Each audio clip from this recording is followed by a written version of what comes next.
Students welcome back और YouTube channel study circle 24। Dear students, आज के वीडियो में हम बात करेंगे केमिस्ट्री का मॉडल पेपर सेट बी का। ठीक है, इससे पहले भी हमने सेट ए अपलोड कर दिया है और अगर फिजिक्स की बात करें तो उसके भी हमने सेट ए सेट बी हमने अपलोड कर रखा है। ठीक है, तो चलिए आज के वीडियो में इसके आगे का देखते हैं। और साथ ही अगर बायोलॉजी की बात करें, बायोलॉजी का भी अपडेट हो चुका है, हिंदी इंग्लिश का भी अपडेट कर दिया गया है। तो आज फिर से इसका सेट बी देख रहे हैं। तो चलिए आज के वीडियो में देखते हैं पूरा डिटेल से। सबसे फर्स्ट क्वेश्चन देख लेते हैं। डियर स्टूडेंट्स, यदि आप चैनल पर नए हैं तो चैनल को सब्सक्राइब कर लीजिएगा, साथ ही बेल आइकन का बटन जरूर प्रेस कर लीजिएगा, जिससे कि आपको लेटेस्ट वीडियो की अपडेट मिलती रहे। और ये वीडियो आप लोगों के हेल्प के लिए बनाई जा रही है। इसका PDF भी आप लोग को व्हाट्सएप ग्रुप के माध्यम से मिल जाएगा, वो भी बिल्कुल फ्री। ठीक है, इसके लिए कोई इस प्रकार से कोई चार्ज नहीं देना है, तो वो ये भी मिल जाएगा। और अभी तक जितने भी PDF है हमने व्हाट्सएप ग्रुप पे सेंड कर दिए हैं। व्हाट्सएप ग्रुप का लिंक आपको इस वीडियो के डिस्क्रिप्शन में मिल जाएगा। तो चलिए क्वेश्चन की तरफ बढ़ते हैं। तो क्वेश्चन है आपके पास, अवशोषण किसे कहते हैं? अवशोषण बोला गया है ना। ठीक है, तो ऐसी प्रक्रिया, अवशोषण एक ऐसी प्रक्रिया है जिसके फलस्वरूप एक पदार्थ दूसरे पदार्थ के संपूर्ण आयतन में समान रूप से वितरित हो जाते हैं। तो अवशोषण एक ऐसी प्रक्रिया है जिसके फलस्वरूप कोई एक पदार्थ क्या होता है, दूसरे पदार्थ के संपूर्ण आयतन में पूरी तरह से या फिर समान रूप से वितरित हो जाता है ना। ठीक है, दूसरा प्रश्न देखिए, BHC यानी बेंजीन हेक्साक्लोराइड। ठीक है, तो BHC क्या है, उसका IUPAC नेम लिखना है। ठीक है, तो BHC तो BHC, तो यहाँ से आप इसका नाम क्या बताएंगे कि इसका पूरा नाम बेंजीन हेक्साक्लोराइड है। उसका IUPAC नेम क्या होगा, 1 2 3 4 5 6 हेक्साक्लोरोबेंजीन। मतलब इसका स्ट्रक्चर की बात अगर की जाए तो इसका स्ट्रक्चर कैसा बनता है वो भी देख सकते हैं आप। तो यहाँ से इस प्रकार से इसका स्ट्रक्चर बन जाएगा।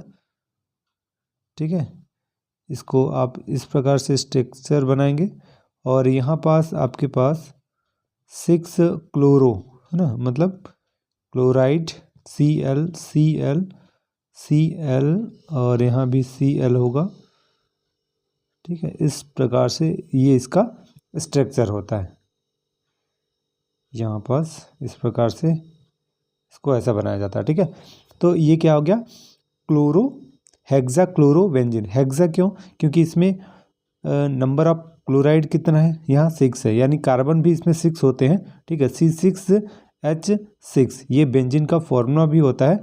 तो यहाँ पास जो आप देख रहे हैं ना, यहाँ पास Cl, तो यहाँ पास कार्बन है, 6 कार्बन है। ठीक, तो इस प्रकार से आपके पास ये 6 हेक्साक्लोरोबेंजीन हो गया।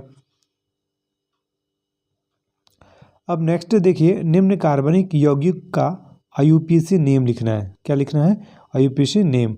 IUPAC सूत्र बताना है, 5 एथिल हेप्टेन 2 4 डाइऑल। राइट, तो यहाँ से आपके पास देखिए इसका 5 एथिल हेप्टेन दिया हुआ है। ठीक है, तो यहाँ से हम नंबर काउंट भी करेंगे तो आपके पास मिल जाएगा। तो 5 बोला गया है, तो देखिए 1 2 3 4 और 5, और ये एथिल का फॉर्मूला है, तो 5 एथिल हो गया। ठीक है, फिर कार्बन की बात करते हैं, तो यहाँ पास कितने कार्बन है, 5 है ना। तो टोटल कार्बन की बात करते हैं, तो यहाँ पास देखिए 1 2 3 4 5 6 और 7। ठीक है, तो 7 कार्बन के लिए हम क्या यूज़ करते हैं, हेप्टेन यूज़ करते हैं। ठीक है, हेप्टेन, राइट, हेप्टेन यूज़ किया जाता है। फिर इसके बाद हेप्टेन, अब इसके बाद देखिए यहाँ से एक OH यहाँ पास ऐड किया गया है और एक OH यहाँ पास ऐड किया गया, मतलब क्या है, एक सेकंड नंबर पे यानी कार्बन जो सेकंड है यहाँ, और एक कार्बन 4 नंबर पे। तो यहाँ पास क्या लिखेंगे, 2 4। ठीक है, मतलब 2 4 मतलब दो ऑल ग्रुप हो गया है ना। ओके, अल्कोहलिक ग्रुप कितने हो गए, 2, तो इसलिए 2 डाई है ना। क्या लिखना है, डाई ऑल। ओके, तो इस प्रकार से इसका IUPAC नेम आप लिखेंगे।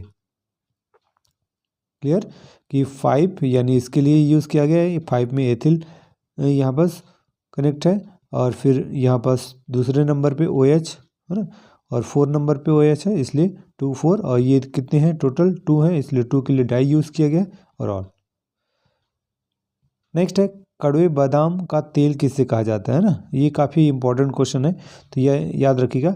बेंजल्डिहाइड है ना, बेंजल्डिहाइड को कड़वे बादाम का तेल कहा जाता है।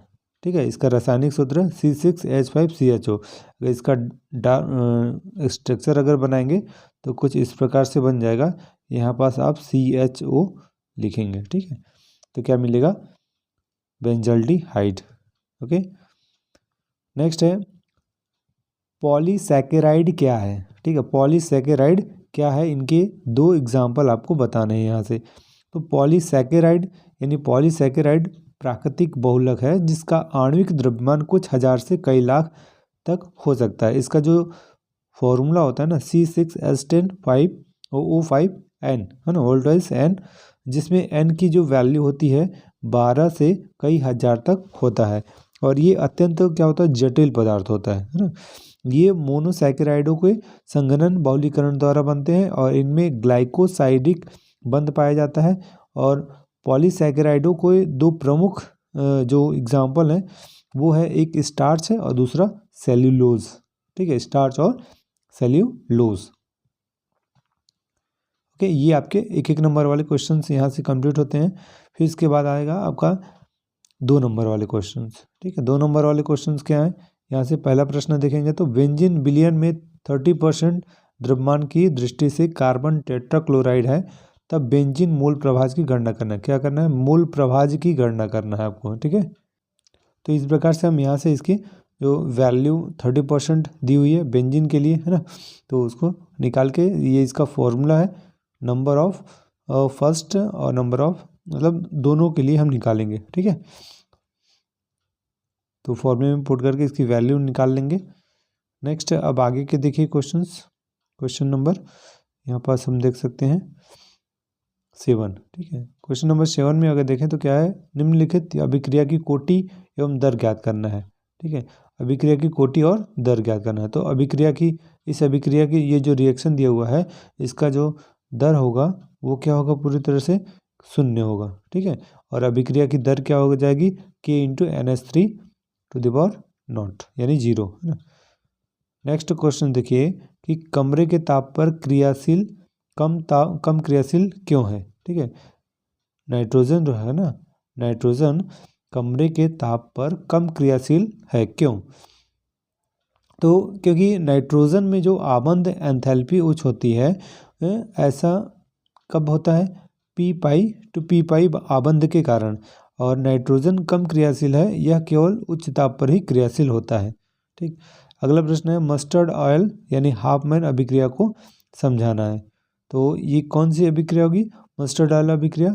तो उससे आप लिखेंगे कि ये एक एलिफैटिक प्राथमिक एमिनो को यानी CH2 तथा HgCl2 है ना, मरकरी क्लोराइड के लिए के साथ गर्म करने पर सरसों के तेल जैसी गंध युक्त मेथिल आइसोथायोसाइनाइड बनता है, इसलिए इस अभिक्रिया को मस्टर्ड ऑयल अभिक्रिया भी कहा जाता है।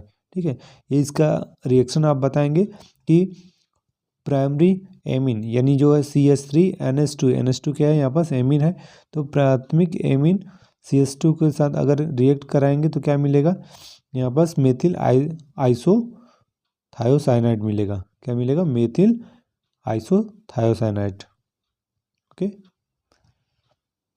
तो इस प्रकार से आप यहाँ से क्वेश्चंस इसके आंसर यहाँ से कंप्लीट कर सकते हैं। अगला देख लीजिए, हेनरी का नियम लिखकर इसके 2 अनुप्रयोग लिखना है, केवल आपको इसके रूल्स को लिखना है और इसके नियम। ठीक है, और इसके एप्लीकेशंस आपको लिखना है 2। तो इसका एप्लीकेशन की बात करें तो क्या है कि सोडा एवं शीतल पेय पदार्थों को बनाते समय कार्बन डाइऑक्साइड की विलेयता बढ़ाने हेतु उच्च दाब का उपयोग किया जाता है और गोताखोर के लिए यूज़ किया जाता है।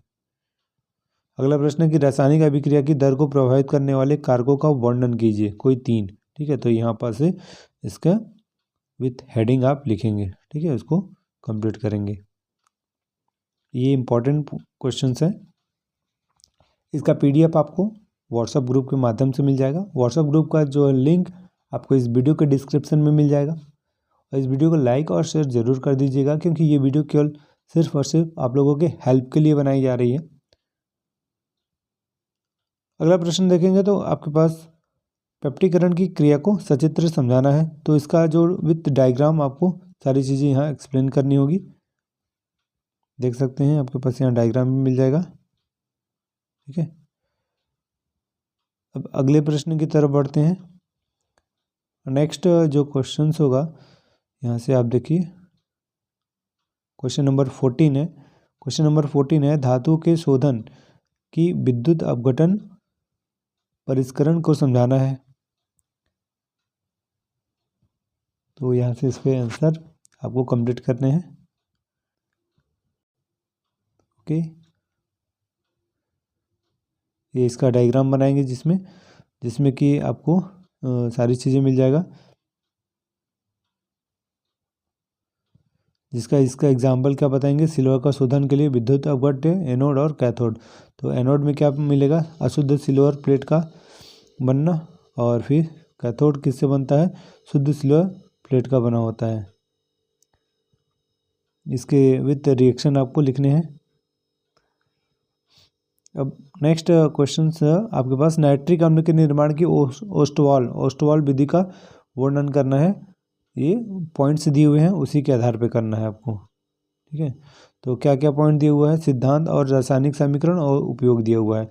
ये काफ़ी इंपॉर्टेंट क्वेश्चन है, ये मोस्ट इम्पॉर्टेंट क्वेश्चन है, याद रखिएगा 2024 एग्ज़ाम के लिए।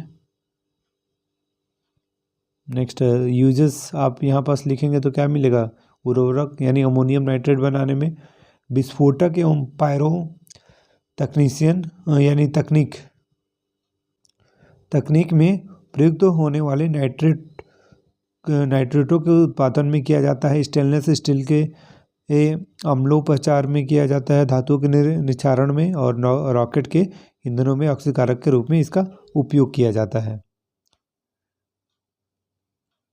सल्फर डाइऑक्साइड और क्लोराइड के विरंजन की क्रिया में अंतर बोला गया है, तो यहाँ से उसको आप शो करेंगे और इसको अच्छे से याद करेंगे आप। ठीक है, इसके अलावा अगर आपको कोई भी अगर डाउट आता है तो आप वीडियो के कमेंट सेक्शन में कमेंट के माध्यम से आप हमारे तक अपना जो डाउट है पहुंचा सकते हैं। नेक्स्ट वीडियो में आपको उस डाउट को क्लियर कर दिया जाएगा। अगला प्रश्न देखिए, IUPAC नेम लिखना है यहाँ पास।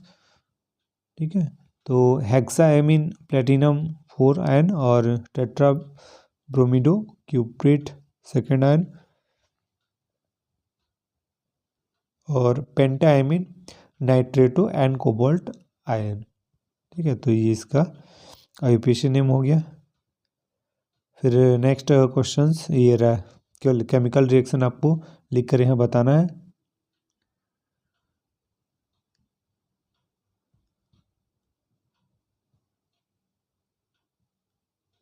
अब नेक्स्ट है शॉर्ट नोट्स लिखना है, रीमर टीमैन अभिक्रिया। ओके, और दूसरा है यहाँ पास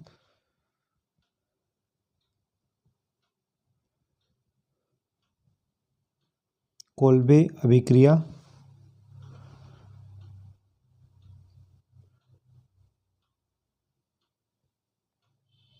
इसको बताएंगे आप यहाँ पास पूरा डिटेल के साथ, और फिर इसके बाद यहाँ से DNA और RNA में दोनों में अंतर। ये अगला प्रश्न है, जैव निम्नीय बहुलक क्या है। एक जैव निम्नीय एलोफैटिक पॉलिएस्टर का एग्जाम्पल बताना है आपको।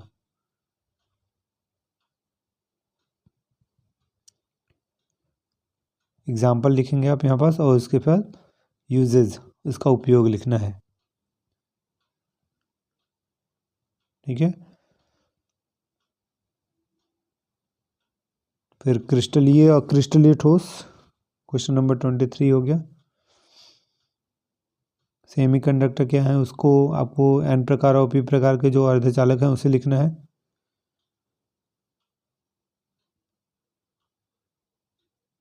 ठीक है, इसके बाद है क्वेश्चन नंबर 24 में है कि दिए गए मानक इलेक्ट्रोड के विभव की सहायता से उसका अनुमान लगाना है कि क्या निम्नलिखित अभिकर्मकों के बीच अभिक्रिया संभव है।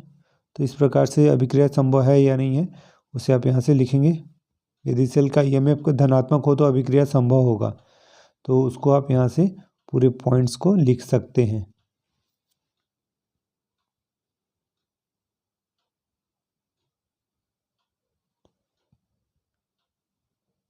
ओके, अगला है अभिक्रिया की तात्कालिक दर से क्या तात्पर्य है, उसे आपको यहाँ दिखाना है। फिर क्या होता है जब, इसका रीज़न आपको यहाँ से बताना है कि पोटेशियम डाइक्रोमेट अम्लीय माध्यम में फेरस सल्फेट से क्रिया करता है। ठीक है, तो क्या होता है, तो इसका आंसर ये हो जाएगा कि पोटेशियम डाइक्रोमेट जब अम्लीय माध्यम में फेरस सल्फेट से क्रिया करता है तो फेरिक सल्फेट में ऑक्सीकृत हो जाता है। फिर इसके बाद ये वाला क्वेश्चन आप देख लीजिएगा, एसिटिक अम्ल एवं एथिल अल्कोहल दोनों यौगिकों में OH समूह है और एसिटिक अम्ल प्रोटॉन H+ आयन देता है और किंतु एथिल अल्कोहल नहीं देता, इसका रीज़न क्या है।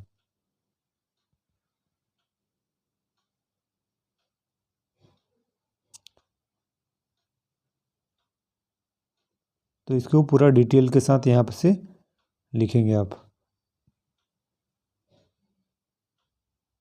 ओके, तो आज के वीडियो में इतना ही, मिलते हैं हम नेक्स्ट वीडियो में, तब तक के लिए thank you and good luck.